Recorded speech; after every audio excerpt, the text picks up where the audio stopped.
Hey, welcome to Dan's Model Works. And today we're starting a new project. Nope, I'm not reviewing this kit. This is the AMT Fruit Wagon. And if you want to see a review on this kit, I would suggest you go over to HPI Guy's Model Workshop, his channel. He did an excellent review of this kit. And basically, it was his review that got me interested in the kit. I had actually seen the kit at my local hobby shop. And I glanced at it and I was like, I just basically looked at this car and I was like, not interested. I'm not really big on super modified hot rods and things like this. So like I said, I didn't really have any interest in it. Then when he reviewed the kit and pointed out that you have enough parts in this kit to build two complete cars, one of which can be a bone stock Model T, that had my interest. See, when I was building the Packard, I was thinking, well, this is kind of fun, building a much older car. Why don't I build a couple other older cars? And, of course, what comes to mind is a Model T. The fact that you can build a Model T pickup truck especially seems relevant because I have quite a number of pickup truck models, both built and unbuilt. A number of them are Fords, and you Chevy and Dodge guys don't start filling up the comments. I'm not partial to any type of pickup truck, be it Chevy, Dodge, Ford, whatever. It just so happens that there seems to be a lot more Ford pickup trucks available in model form. So anyway, it certainly would be interesting to be able to have sitting on the shelf. Here's a Model T. Here's a pickup truck from the late 30s, and then on to the F1, kind of all the way on up. So that's why it would be good to do this kit.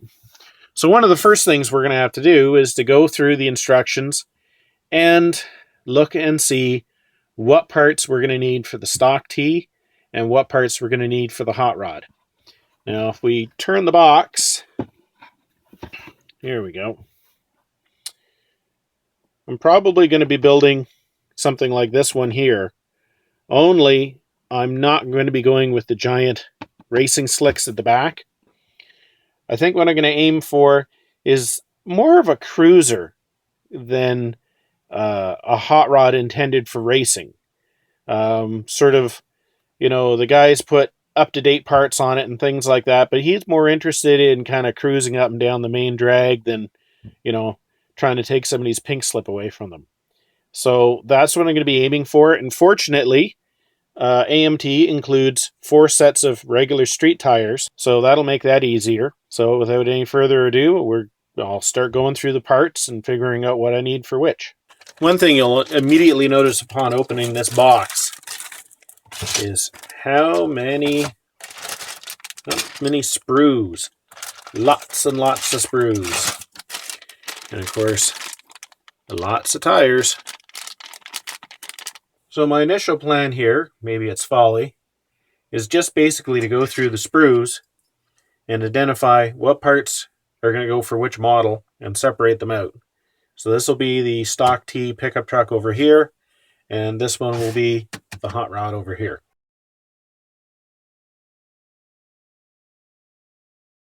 Alright, most of the parts have been sorted out. I admit I seem to have more parts even than I need to complete the 2 models I'm going to build. I haven't seen on the instructions anywhere where to use this particular, I'm assuming this is a floorboard. Nowhere does it say anything about these fenders here, but I might end up using those. As well, we have this bucket that we don't actually seem to need. And this is curious because this actually has the fuel tank molded in underneath. So these seem to be extra parts for now. As well, I might end up using this roof. We'll put it in with the hot rod for now. One thing I'm not going to be using is I'm not actually going to use the fruit stand for the back.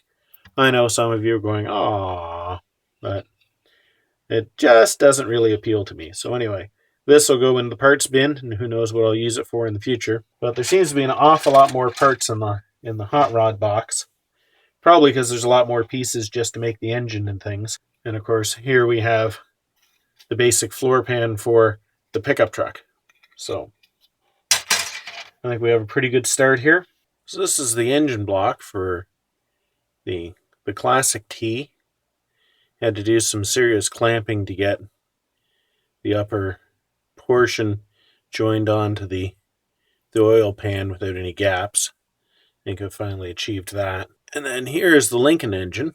Now, I've been having some thoughts about the Lincoln engine here. The kit gives you two options. One, a Latham supercharged blower on the top here with 4 side carburetors. And the other option is to have, I guess they call it some twin carburetors with open horns, for downdraft on top. And, geez, I have to say, I'm not real thrilled with either option, just for the sake of appearance. I mean, the supercharger just seems like overkill for what I want to do, which would be somebody's basically kind of a cruiser hot rod. They don't really want to do, not really going to be drag racing or anything like that. And I've never really cared for the open intake horns or trumpets on the top, as I think they call them. So I'm just going to flash up a slide here of a hot rod that has an air cleaner on the top, but it's not the classic, frying pan that you would see under the hood. And I'm going to show that right now.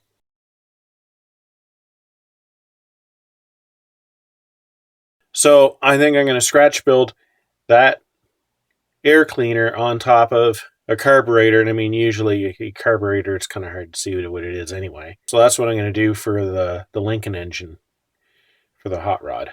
Options, and more options this kit gives you. These are the cylinder heads that the instructions are calling for the two options. And then I've noticed that we also have this one where the cylinder heads and the intake are all in one piece. And I kind of like that one, so I think that one I might be using instead. We'll see how well it fits. One thing I have noticed about this kit, and perhaps this isn't the right sprue to illustrate it, but the parts are extremely close to the runners of the sprue. So close that I can't get my nippers in there. Usually I like to be able to quickly nip a part out and then clean it up later. But with this one, I'm having to actually take the knife and puncture my way down to get the part out. Just test fitting my oil pan here. Now, normally I would be absolutely loath to put a chrome oil pan on a car. It's one of these parts, I hate it when they actually chrome them. However, in this case, I think it probably is appropriate. I've sanded the top so I get a nice, good bond on the underside of my engine block. Now, one of the things I'm going to do that I might not normally bother with, because you normally wouldn't be able to see it. See how there's a noticeable gap under the cylinder head? I'm going to fill that. I mean, there should be a very, very minor seam, but there shouldn't be an absolute total open line there. But being as this is going to be a hot rod, there's not going to be an engine cover or anything like that. And I've already test fitted my headers on there, and you're going to be able to see that. So there's going to be a small delay in painting my engine block while I get that filled. Now back to the classic T engine. AMT calls for gloss black, but I think that just might be a little too shiny. So I'm going to go with semi-gloss black.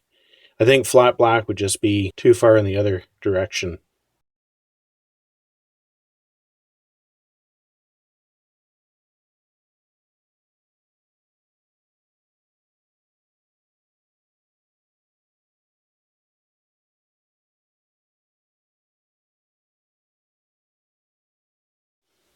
Alrighty, I'll touch up the, I'm thinking that's probably the upper rad hose there. I'll touch that up in a few minutes, after most of the semi-gloss black sets.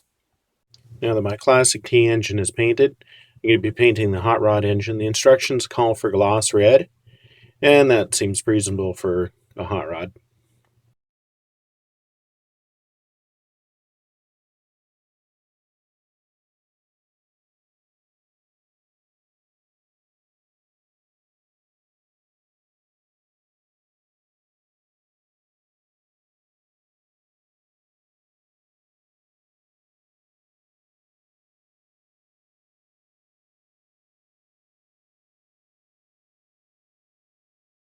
Almost all done. I'll come back a little bit later and touch up some of the areas that perhaps could use a second coat.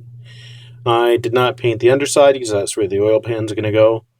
The transmission I'm probably going to be painting either gunmetal or steel. And the areas on the top there that are unpainted, of course, that's where the valve covers are going to go.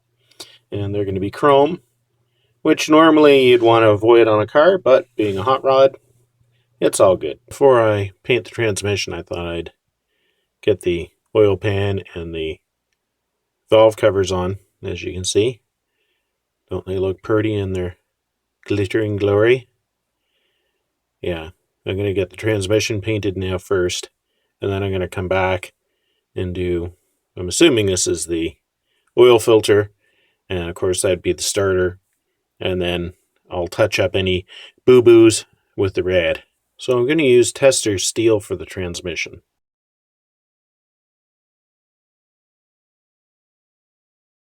There we go. You can see I need to do a little bit of touching up here, just at the flange where the transmission bolts onto the engine block. But otherwise, I think it looks pretty good. Alright, I've painted the oil filter orange. It would have been better if it was a separate part, because as you can see at the front, it kind of blends right into the front of the engine block. Don't think it's the end of the world, though. For the starter, I'm just going to use some intermediate gray. It could be any gray, it could be black. I mean, starters are probably made by so many different companies, especially seeing as this is a hot rod. It's probably something that the guy bought at his local auto parts store. The intermediate blue, or gray rather, just called out my name and said, "Use me, use me." So that's what color the starter is going to be. And that's the starter painted. I'm going to set this aside. Once all the paint is dried, I'm going to come back and I'm going to touch up the red in places. And then I'm going to start figuring out where exactly the spark plug wires have got to go. Before painting the pulley assembly, I always glue it onto a chunk of plastic. Just gives me something to hang on to. And I find the pulleys and the accessory belts and things like that, and one of the things when you build a car model, if you do a nice job on it, it just really lends some realism. Hark back to my days when I would just whip a car together when I was like maybe 10 or 11, and I would just slather flat black paint over everything. That's one of the reasons I really like to put a lot of effort into things like the accessory belts and stuff, just because it looks so much more realistic when you do it up nicely. Now off camera, I did a little bit of work on the Classic T frame.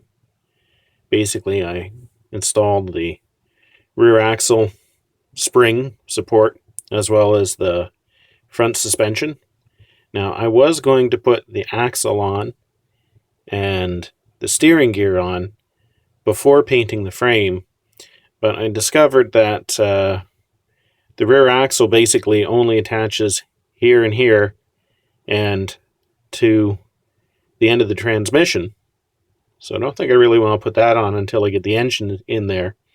And the steering gear as well, it has a brace that locates to the bottom of the transmission as well. So I'm going to paint those separately, and then I'm going to bring everything together after I install the engine. But in terms of painting, I think it'll be easier to paint without the engine in place and those axles and things in place. As with the engine, they call out for gloss black. I'm going to use semi-gloss black just because I think the gloss will be just a little too bright.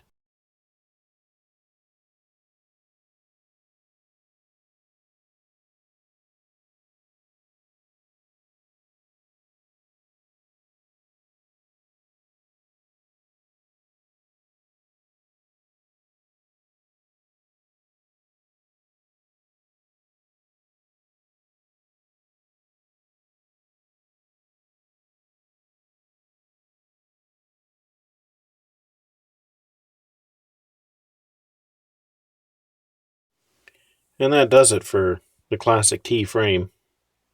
I will be painting this here steel and then rusting it up a bit for the exhaust. And as well as that, I'm probably going to put an extension on the tailpipe and hollow out the end of it so that it's actual pipe as opposed to a rod.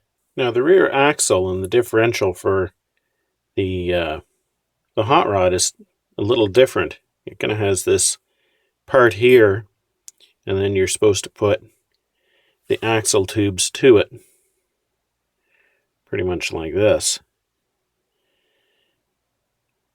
And that's your rear differential and your drive shaft there. Now this part was chrome. I scraped a lot of the chrome off it.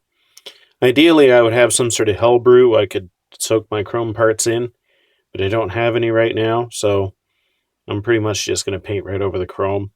I don't think it's going to be a huge problem.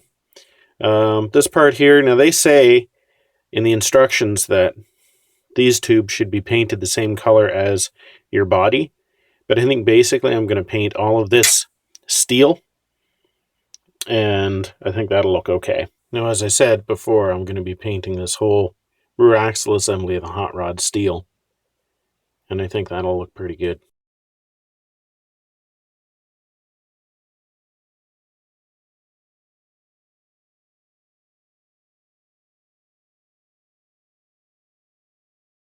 There, I think that looks pretty cool without being overly garish. There's our pulley assembly all painted up. All I have to do is glue the generator on it, and then I'll come up with a bracket to attach it to the side of the engine. Now, I know I always say I'm going to put the wiring on the engine, and I never do. This time I've decided I'm going to, because obviously with a hot rod, the whole engine is exposed. So I was looking on the internet for Lincoln Y blocks just to make sure I knew exactly where the spark plugs were going to be, which is down here. And before doing that, I thought, well, you know what, I should probably test fit my exhaust headers to make sure they're not going to be going in the same spots that the spark plugs were. And it was then that I discovered that this large opening here, we only actually need just the very, very top part of it. So even though I've already painted this, I'm going to have to go back and fill most of this slot in, and then I'll just simply repaint, and that'll look a whole lot better. But I certainly never claim to be an expert in anything. But I want to make sure that since you can see almost all sides of this engine, that the wires are there, and not only that, they've got some place to go. It looks like the distributor should be back here in the back corner of the engine. Could be wrong, but every picture I've seen so far that shows a Lincoln Y block has the distributor back there. So hopefully I'm not going to make a fool of myself here on YouTube. Okay, that just about does it for Dan's Model Works for this week. And this is the Classic T engine, and it's about 90% done. It's about ready to be put into the frame. And here is the chassis for the Classic Model T. The exhaust has been painted steel, although I'm probably going to be rusting it about 3/4 of the way back. And I still have the axle to glue on, and front steering and everything, but they'll go on after the engine goes in place. Here you can see the rear axle assembly, and down here is the front steering gear, and then of course the Model T hot rod. This is the engine, and I've fixed the areas where there was those large slots. Now there's just enough space to put the exhaust in place. I am planning on putting the wiring in, especially because on the hot rod you're going to be able to see everything. The pulleys aren't glued in yet. There's a generator still to go on there, but the engine is coming along. A major project I still have to do for the hot rod engine is to put a carburetor on top, and I want to scratch build a cool looking air cleaner that I mentioned earlier in the video. We've got the drive shaft and the rear differential, and of course here's the frame of the hot rod right here. So it's coming along as well. So until next time, thanks for watching Dan's Model Works, and keep on modeling.